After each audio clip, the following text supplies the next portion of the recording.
Vers 20h, si vous n'avez rien à faire samedi, voilà, regardez ça. Je vais essayer de vous donner un bon KO. Je commence à vraiment peut-être trop me prendre pour Mohamed Ali parce que je prédis les rounds. Au 7e, il va aller dormir. J'ai eu l'occasion de partir 7 semaines, presque 8, à Pittsburgh, m'entraîner chez Tommy Ankelo, où j'ai eu l'opportunité de reprendre un peu goût à la boxe parce que j'ai eu des années difficiles pour des raisons contractuelles que voilà, je ne peux pas vraiment développer. Mais voilà, toujours est-il que j'avais été un peu vers le bas moralement, ce qui a mené à une baisse de performance. Et là, je retrouve enfin mon niveau, l'appétit pour la boxe, le plaisir de boxer, et ça s'est traduit en tout cas pendant le camp, et là, je suis impatient de mettre ça en pratique au moment où ça compte vraiment. Alors, j'ai travaillé avec 4 sparring partners différents, de tout niveau, des pros, des amateurs, qui voulaient justement beaucoup prouver le prove themselves, j'allais dire, mais qui voulaient vraiment démontrer. Donc ils étaient très agressifs. J'ai pu travailler là-dessus, j'ai pu travailler la gestion de mon jab, de varier mon jab, et de cette manière, comme je suis assez long, je pense être prêt à l'empêcher de m'approcher. Après, je sais aussi qu'il s'attendait à ce que je vienne avec mon profil habituellement plus filiforme. Là ici, j'arrive quand même à 110 kg, donc je fais son poids. Je sais bien que je ne vais pas lui donner le combat qu'il s'attend à avoir. Oui, je me suis entraîné avec un masque de réduction d'oxygène. C'est pas exactement pareil, mais je sais que ça a en tout cas permis de m'habituer au mieux, en tout cas dans mes courses, dans mon sprint, un peu dans le travail au sac. En sparring, c'est pas possible évidemment. Mais ici, les premières séances de palette qu'on a fait, surtout à moins de 24 heures après l'arrivée, indiquaient que j'allais en tout cas pouvoir performer au moins 95% de ce qui aurait été une altitude au niveau de la mer. Donc je suis assez rassuré là-dessus. Comme je le disais, j'ai eu des années difficiles à plein de niveaux. J'ai eu au niveau de l'entourage sportif des problèmes de management, ça je peux en parler comme je suis plus en contrat avec cet escroc. Mais, mais j'ai d'autres problèmes, et notamment l'encadrement parfois qui est un peu difficile. Et donc je suis quelqu'un qui est très dans l'autocritique, et parfois ça peut me jouer des tours. Bon, je pense que c'est un meilleur défaut que d'être trop arrogant. Mais parfois, la boxe, c'est un sport où il faut quand même, au moment de performer, penser qu'on est le meilleur pour l'être. Et ici, c'est l'état d'esprit dans lequel je suis, et je crois que ça va faire la différence. Il est costaud, il est lourd. C'est ce qu'on attend typiquement d'un poids lourd. Je sais ce qui va m'amener, je sais ce qui est dangereux, c'est sa frappe. Pour le reste, voilà, à la fois, je n'ai pas envie de le critiquer avant de l'avoir battu. Je sais que je dois faire attention à la manière dont il va utiliser son poids sur moi, la manière dont il va un peu être brouillon. Justement, c'est des boxeurs qui sont difficiles à lire parce qu'ils font un peu, entre guillemets, n'importe quoi. Mais j'ai déjà eu ce genre de sparring. Voilà, je suis un boxeur qu'on décrirait comme plutôt technique, comme plutôt dans la défense, dans le mouvement. Mais si j'ai rien contre une bonne bagarre aussi, donc voilà. Puncher, peut-être, explosif, on n'a pas la même définition d'explosif. Et de toute façon, je me suis préparé contre voilà, des gens bien plus rapides que lui, bien plus forts que lui.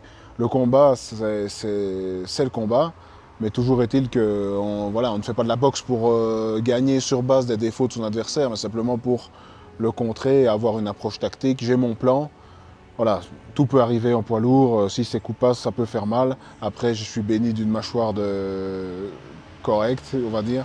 Et du coup, voilà, je sais qu'il va venir avec des larges crochets droits au-dessus de ma gauche. Je sais ce qu'il va faire, quoi. C'est un boxeur très monodimensionnel. Donc, à partir du moment où j'arriverai à le faire reculer, il n'a pas de marche arrière. Et donc, le châssis va casser. Et bonne nuit, mec. Non, je me sens chez moi. Ça fait 10 ans que j'avais plus mis les pieds en Afrique pour des raisons financières. Et voilà, hier on a eu l'occasion de visiter avoir un large aperçu de l'histoire de l'Afrique du Sud. C'est des causes et des sujets qui me touchent beaucoup forcément en tant qu'Africain. Et du coup, j'ai vu justement la manière dont le public réagissait. J'ai pu me demander qui était le combattant local. Donc, je me sens très bien. De toute façon, j'ai eu l'habitude de combattre à l'étranger. J'ai combattu. La plupart de mes combats ne se sont pas faits dans mon pays, donc il n'y a pas de problème. Les ambitions, parfois, c'est malvenu. J'ai l'impression que c'est peut-être mal pris. Et c'est aussi ce qui m'a mené à parfois me diminuer. Mais à chaque fois que je vais dans des gyms à l'étranger avec des coachs de renommée mondiale, on me dit que j'ai le potentiel pour aller vraiment au top niveau. Et en fait, je m'interdis de penser comme ça parce que j'ai pas envie qu'on me critique et que voilà, on dise que je suis déjà un peu atypique de ma manière d'être, alors qu'on me dise que je crois que je suis Mohamed Ali ou quoi. Mais je crois que j'arrive à un moment de ma vie où ma carrière va encore durer 7-8 ans au mieux.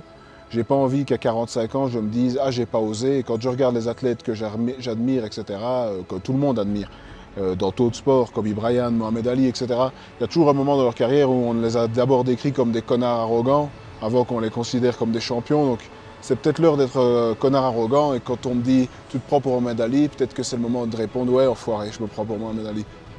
Ce combat dans ma carrière, c'est le moment où j'ai eu où je me suis vraiment ramassé, j'ai eu le nez voilà.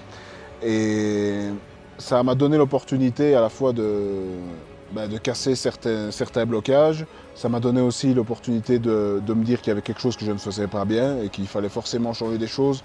J'ai une boxe qui s'est trop appuyée sur mon jeu de jambes. Il faut des KO pour passer à l'international parce que la Belgique, voilà, c'est pas le UK ou c'est pas le sport national. Donc pour se faire remarquer à l'international, il faut faire des highlights. Donc ma boxe convenait pas à ça. Donc là, Tom Yankello, c'est un coach que les amateurs vont connaître et il m'a vraiment permis de changer et de changer mon approche de la boxe et de peut-être mettre plus la marche avant. Voilà, de reconsidérer certaines qualités que j'avais peut-être laissées de côté, comme le punch finalement, parce que voilà, c'est une qualité que j'ai naturellement et qu'en réalité, comme j'étais tout le temps sur la partie avant de mon pied, sur la pointe des pieds, toujours très aérien, j'avais pas l'occasion de vraiment appuyer les coups. Là ici, on va essayer de changer ça et d'un peu plus donner au public ce qu'il a envie de voir. C'est déterminant, c'est vraiment une opportunité fantastique. D'ailleurs, je remercie 12 Rounds Promotion pour m'avoir hook up sur ce plan-là parce que j'avais pas d'opportunité, j'avais plus d'opportunités pour des raisons dont je ne peux pas parler contractuellement. Voilà, toujours est-il que oui, c'est un vrai plaisir, il y a d'autres opportunités vers l'Afrique qui pourraient s'offrir à moi. Et voilà, c'est le moteur, c'est la raison pour laquelle je me suis mis dans la boxe, c'est la raison pour laquelle tout ce que j'ai fait de correct dans ma vie et de constructif, je l'ai fait par rapport à cet objectif. De me rendre utile. Chez nous, on dit vivre utile, mourir intègre. Talion Dokin, Burkindi, c'est ce qu'on dit. Et voilà, j'aimerais bien, à travers la boxe, peut-être à travers un exemple que je ne suis pas encore, mais que j'aimerais peut-être devenir, et à travers aussi les fonds que je pourrais lever grâce à mes combats, parce que voilà, ça va commencer à payer correctement. Et j'aimerais pouvoir mener mes projets à bien et me rendre utile dans le projet national burkinabé. Ben, mes supporters belges, évidemment, je n'ai jamais envie de les heurter. Mon attachement pour le Burkina ne signifie pas un rejet de mon identité belge et particulièrement liégeoise. Mes amis m'en voudraient trop parce qu'on est liégeois avant tout, Sordar champion, Inch'Allah. Mais sinon mes compatriotes burkinabés sont très actifs sur les réseaux sociaux. Les Belges, évidemment, les Belges sont le cercle est plus restreint, mais sont très virulents. Et d'ailleurs, quand je combats en Belgique, ils me le rendent toujours bien. Donc, merci pour votre soutien et aussi merci à ceux qui doutent de moi parce que ça commence à se transformer en quelque chose d'assez utile pour moi finalement, d'avoir affaire à beaucoup d'adversité sur ce plan-là. Donc, voilà, merci à tout le monde.